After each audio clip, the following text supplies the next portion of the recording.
And yeah. Go ahead.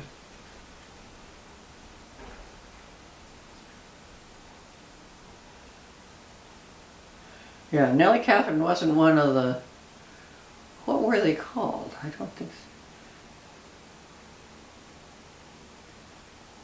so. There was a study anyway of really bright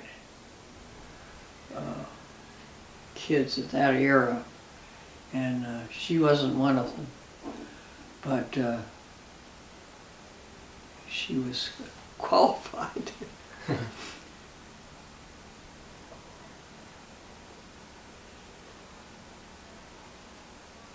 But if you're the fourth one in a line of bright kids, you don't have to be bright anymore.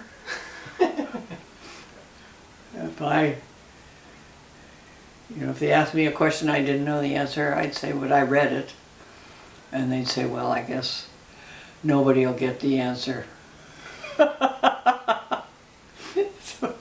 So I got away with a lot of murder and good grades, because why bother? Why bother checking this paper very carefully? She's gonna get good grade. Little did they know that some people take advantage of that sort of thing. Yeah, when we went to Stanford, there were 2.5 men by that time to every girl, but all we saw, quote, was the half man.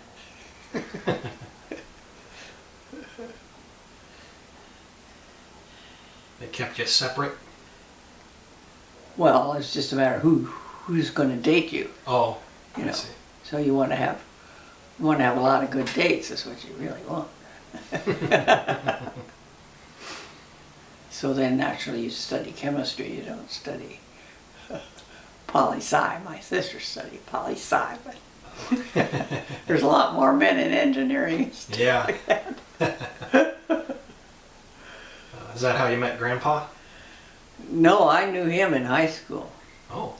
Yeah. In fact, that's what we started with. Was when you were saying when did we come to California? We came when I was about probably 11, 10 or 11 anyway, to be in the 4th grade, and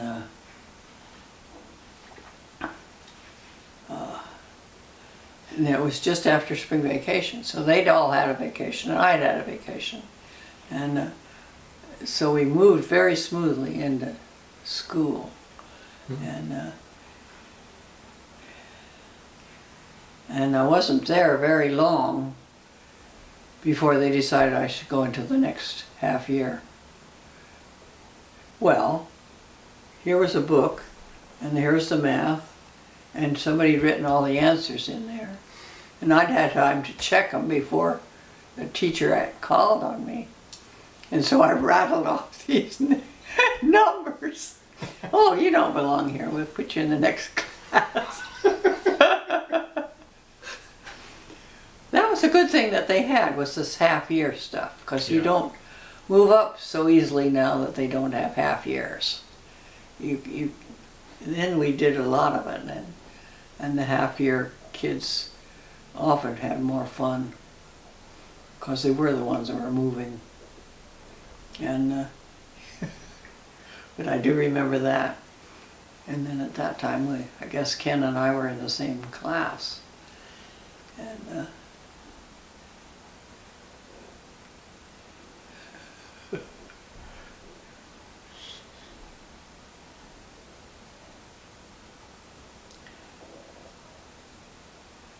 we used to play with mercury. Mercury is not allowed to be played with anymore. Oh, yeah. But we used to have it, the little pencil slot on your desk. Pencil slot on your desk to put your pencil in. We'd pour mercury in there and play with it. And the trouble is, if you spill it, it spills all over the floor, and it's little bitty beads of liquid, And you have to push it all together and get it back to looking like nice, clean mercury again. And we must have wasted a lot of mercury. Us people just did that.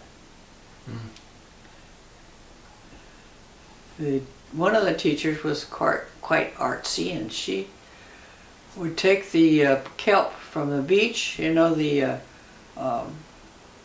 ones with a big ball on the end, and and make puppets out of them.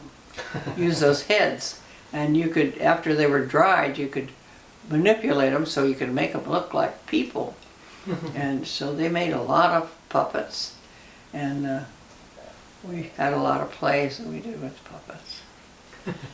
And she also invented, I guess they'd call them movies. They would call them TVs now, where you roll the paper along and see the next picture and so on. Yeah. Yeah.